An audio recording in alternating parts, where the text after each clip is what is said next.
అందరికీ నమస్కారం. మహాశివరాత్రి ఓ పవిత్ర పండుగ. ఈ పండుగని శివునికి అంకితం చేయబడింది. ఈ రోజున భక్తులు నిర్మలమైన భక్తితో శివుణ్ణి పూజించి శివలింగానికి అభిషేకం చేస్తారు.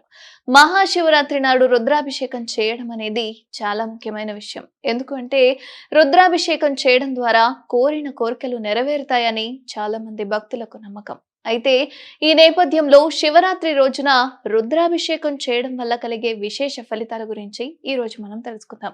శివయ్య పూజలో ఆవు నెయ్యి, గంధం, తమలపాకులు, ధూపం, పువ్వులు, తమలపాకు, కర్పూరం, తీపి పదార్థాలు, పండ్లు, తేనె, పెరుగు, పాలు, dry fruits, rose water, panchamrutham, చెరుకు రసం, అదేవిధంగా కొబ్బరి నీరు, గంధపు నీటిని ఉపయోగించుకోవాలి. ముఖ్యంగా గంగా జలం, నీరు, తమలపాకు, కొబ్బరి మొదలైనవి కావాలి. అయితే మహాశివరాత్రి సందర్భంగా శివుడికి ఆవు కొమ్ముతో చేసిన అభిషేకం కోసం శృంగి అనే పాత్రతో రుద్రాభిషేకం చేయడం చాలా శుభప్రదంగా పరిగణించబడుతుంది. అయితే మహాశివరాత్రి రోజున శివునికి రుద్రాభిషేకం చేస్తే సర్వ రోగాలు నయమవుతాయని నమ్ముతారు. మహాశివరాత్రి రోజున రుద్రాభిషేకం చేయడం, శివ మంత్రాలను పఠించడం ద్వారా శుభ ఫలితాలు కలుగుతాయని అందరూ విశ్వసిస్తారు. అయితే ఇంట్లో రుద్రాభిషేకం చేయడానికి శివలింగాన్ని ఉత్తర దిశలో ఏర్పాటు చేసుకోండి. ఇదే సమయంలో రుద్రాభిషేకం చేసే సాధకుడి ముఖం తూర్పు వైపున ఉండాలి.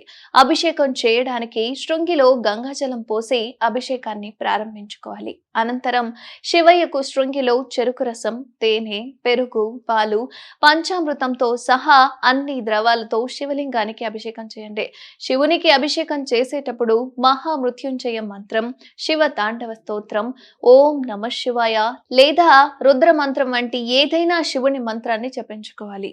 మహాశివరాత్రి రుద్రాభిషేక ప్రక్రియ మొత్తం శివ మంత్రాలను పఠించడం చాలా శ్రేయస్కరం. ఇప్పుడు శివలింగంపై గంధాన్ని పూయండి. ఆ తర్వాత శివలింగానికి తమలపాకులు మొదలైన వాటిని సమర్పించుకోండి. ఇప్పుడు శివుడికి పండ్లు, ఇతర పదార్థాలను నైవేద్యంగా సమర్పించుకోండి. అనంతరం శివునికి సంబంధించిన ఏదైనా మంత్రాన్ని 108 సార్లు జపించండి. ఆపై కుటుంబ సమేతంగా శివునికి హారతివ్వండి. ఇప్పుడు శివుణ్ణి ప్రతిష్ఠించిన చోట నీటితో చల్లి ఆ నీటిని అందరికీ ప్రసాదంగా తాగడానికి ఇవ్వండి. మీ జాతకంలో ఉన్న కాలసర్ప దోషం నుంచి బయటపడడానికి రుద్రాభిషేకం చాలా ప్రయోజనకరంగా పరిగణించబడుతుంది.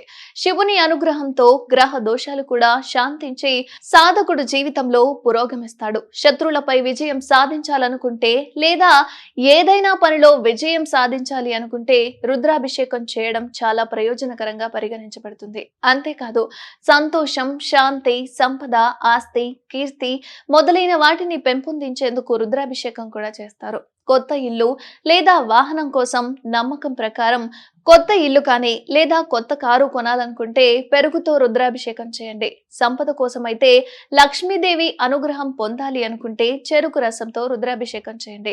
ఐశ్వర్యం పెరగాలి అనుకుంటే తేనె, నెయ్యితో రుద్రాభిషేకం చేయాలని నమ్మకం. అదేవిధంగా గ్రహదోష నివారణకు జాతకంలో గ్రహదోష నివారణకైతే గంగా జలంతో ఇంట్లోని కష్టాలు తొలగించాలి అంటే పెరుగుతో రుద్రాభిషేకం చేయండి. శాంతి, ఆనందం కోసం అయితే సంతోషం, శాంతి కోసం శివునికి పాలతో రుద్రాభిషేకం చేయండి. అదేవిధంగా ఈ నమ్మకం ప్రకారం సంతానం కలగాలి అనుకుంటే ఆవు పాలతో కానీ లేదా నీళ్లు కలిపిన పంచదార అంటే నీళ్లలో పంచదార కలిపి ఆ రుద్రాభిషేకం చేసుకోవాలి. అదేవిధంగా శత్రువులపై విజయం సాధించాలి అనుకుంటే కనుక భస్మం లేదా ఆవు నూనెతో రుద్రాభిషేకం చేసుకోవాలి. ఇలా చేయడం వల్ల ఆ శనీశ్వరుడి వల్ల కలిగే దుష్ప్రభావాలన్నీ కూడా ఇలా చేయడం వల్ల తొలగిపోతాయని భక్తుల విశ్వాసం.